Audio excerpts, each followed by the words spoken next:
I caught my spoiled sister kissing my boyfriend just 1 week before her wedding. I told her fiancé, and at first he seemed to ignore it. But what he later did at the wedding shocked everyone. As a 28-year-old woman, I found myself in a very difficult situation involving my 26-year-old sister and my 29-year-old boyfriend. With my sister's wedding quickly approaching, I noticed her behavior toward my boyfriend becoming increasingly strange. At first it was subtle, small actions that left me uneasy. She would laugh far too much at his jokes, even when they weren't funny, and her enthusiasm always felt exaggerated. I brushed it off initially, assuming she was simply being overly cheerful because of the wedding excitement. But as weeks went by, her behavior grew more troubling. She began casually touching him, placing a hand on his arm during conversations or lightly bumping into him as she passed. These actions were small, but very noticeable. I also caught her staring at him longer than she should when he wasn't looking, which made me feel uneasy. One evening, after a family dinner where she was especially flirtatious, I decided to bring it up with my boyfriend. I asked him if he noticed how Sarah had acted. He looked surprised and said he didn't see anything unusual. When I explained the laughter, the touches, and the lingering looks, he shrugged it off, saying I was overthinking it. He believed she was just caught up in the wedding excitement and that it was harmless. But to me, it didn't feel harmless at all. Even with his reassurances, something felt off. I decided to watch more closely, hoping I was wrong. The following weeks were tense. Every time we were around my sister, I noticed her making an effort to be near him. She often sat beside him, even when there were other seats, and constantly asked for his help with wedding tasks, even when I was standing right there. During a family barbecue at my parents' house, I stepped away for a few minutes. When I returned, I saw my sister and my boyfriend talking quietly in a corner of the yard, standing very close. She was giggling at something he said, and the moment they noticed me, they quickly stepped apart. She walked away as if nothing had happened. I felt sick and angry, but I didn't want to cause a scene at a family gathering. Later that night, when we were alone, I asked my boyfriend what they had been talking about. He said they were just discussing wedding details like the music, but I couldn't understand why they needed to stand so close for that. When I pressed further, he grew frustrated, insisting that I was imagining things. I told him that my sister was clearly crossing boundaries, and he wasn't doing anything to stop it. He said he didn't want to be rude to her since she was my sister. I argued that he could still set clear boundaries, but he repeated that he wasn't interested in her and that I was seeing problems that didn't exist.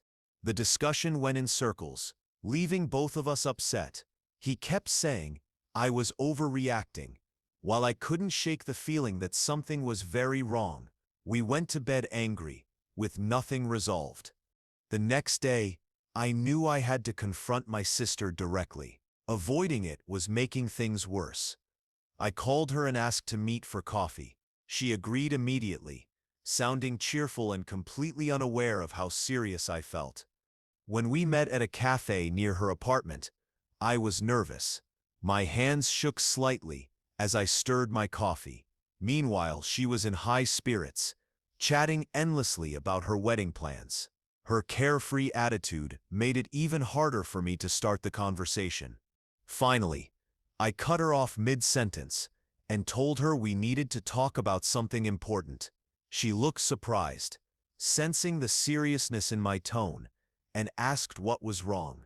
I took a deep breath and told her that I had noticed how she had been acting around Tom, my boyfriend. I explained that her flirting, casual touches, and long stares had been bothering me for a while and making me uncomfortable. I stressed that her behavior had to stop. As I spoke, I watched her expression shift from surprise to confusion and finally to anger. She demanded to know what I was talking about and firmly denied ever flirting with Tom. I refused to back down. I told her that whether she realized it or not, she had been crossing the line. I explained that her actions were inappropriate and were causing me significant distress. She responded with a forced laugh, dismissing my concerns by saying Tom was practically family and that she was only being friendly. But her words did little to ease the tension. It was clear I had touched a nerve, and I could sense that this conflict was not going to be easily resolved.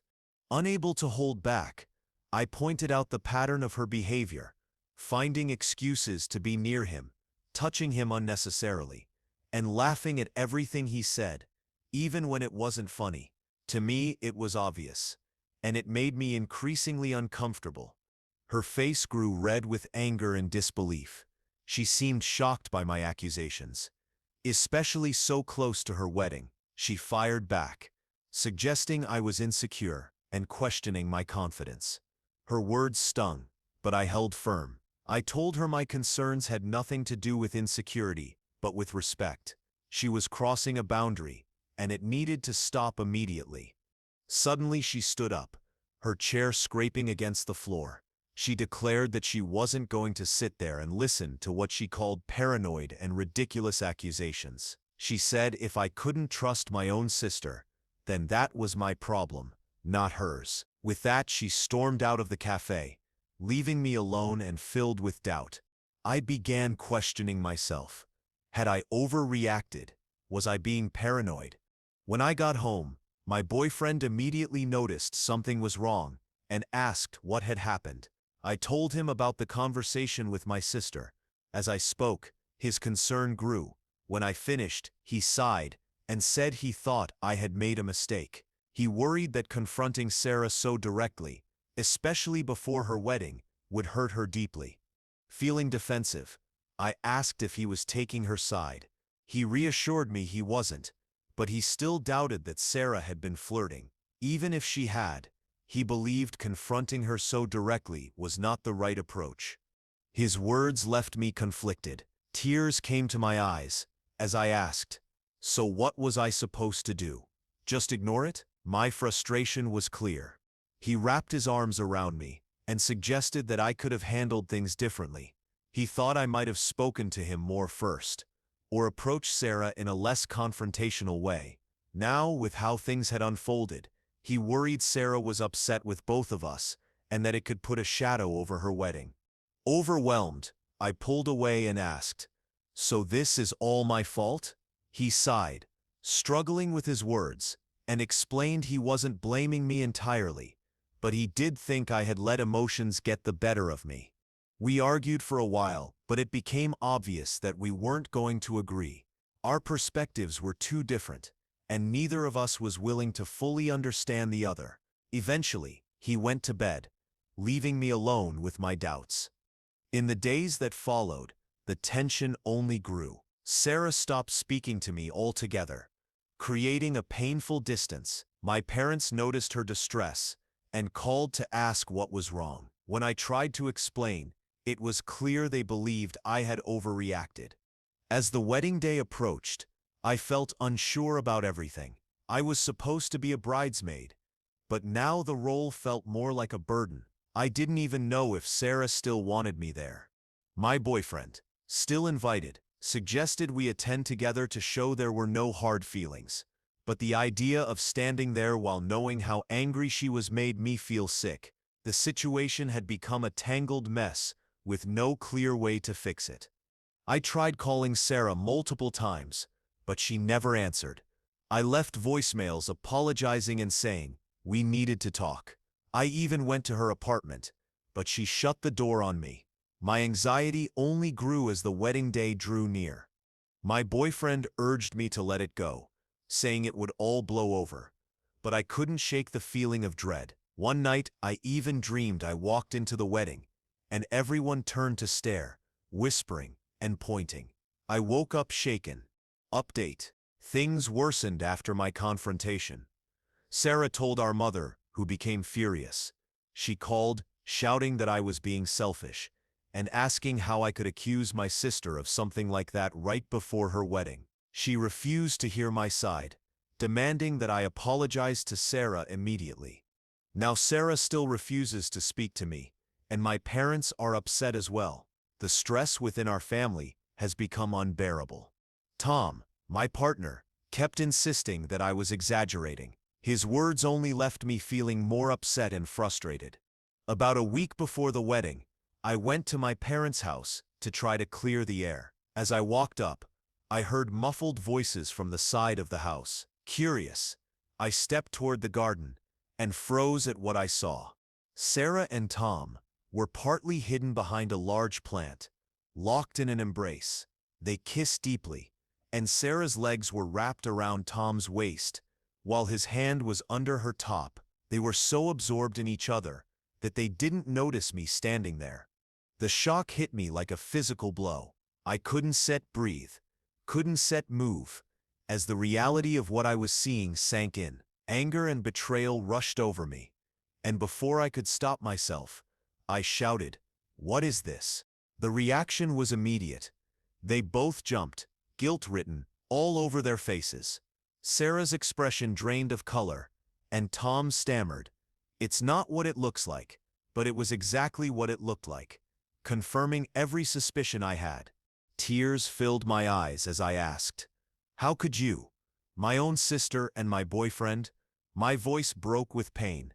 Sarah began to cry as well, trying to apologize, and saying, "I'm so sorry, we didn't mean for this to happen," but I couldn't listen. The betrayal was too deep. Without another word, I turned and walked away. Their voices called after me, but I ignored them. I got in my car and left, my mind reeling. As I drove, my phone rang over and over. First Tom, then Sarah, then my mom, but I couldn't answer. The pain was overwhelming.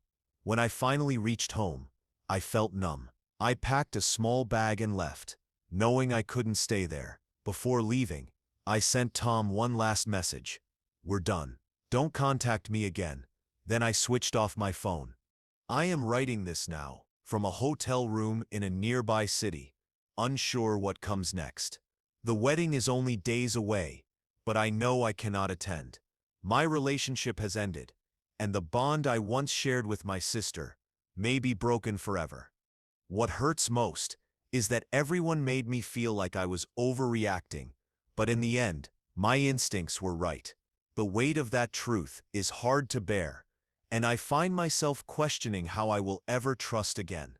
So Reddit, I am asking, how do I move forward from here? Update. After discovering Sarah and Tom together, I spent days in a haze, unable to process everything. My phone was filled with missed calls and messages from both of them, as well as my parents, but I couldn't bring myself to respond. Eventually, I realized one person absolutely needed to know the truth.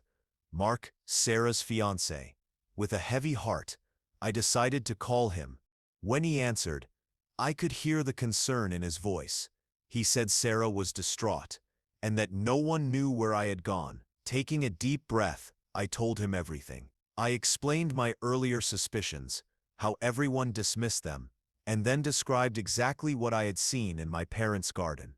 Mark stayed quiet, only making brief sounds to show he was listening. When I finished, silence hung on the line. Then, in a calm but steady voice, he thanked me for telling him and said he needed time to process. The call ended, leaving me unsure of what he would do next.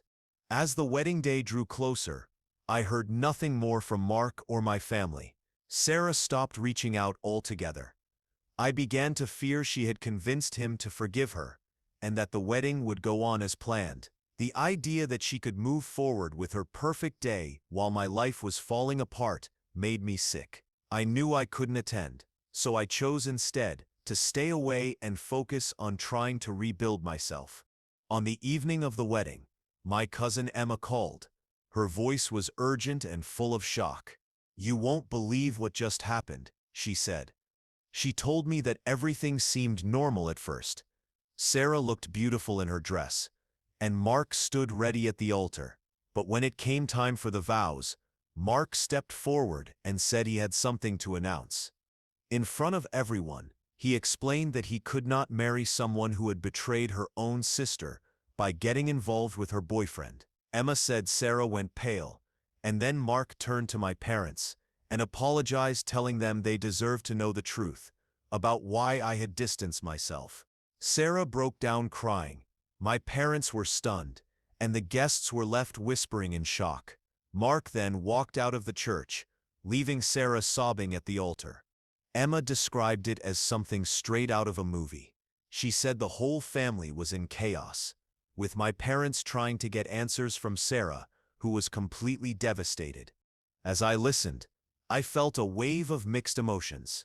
There was a sense of relief that the truth was finally out, but also sadness over the pain it had caused. Emma asked gently if I was okay. I admitted I wasn't sure. I never wanted things to reach this point. After our call ended, I sat quietly, realizing that although the truth was now clear, it didn't fix everything. My relationship was over, my sister and I were estranged, and my family was in turmoil. Healing and trust would take a long time. Still, for the first time, I felt some relief. At least I no longer carried the burden alone. Now I could start to move forward, one day at a time. This experience has taught me the importance of trusting my instincts, even when others try to dismiss them. To anyone else in a similar situation, stand by your feelings, and do not allow yourself to be gaslighted into doubting what you know to be true. Thank you for listening. If you haven't already, please subscribe and hit the notification bell for more real-life stories.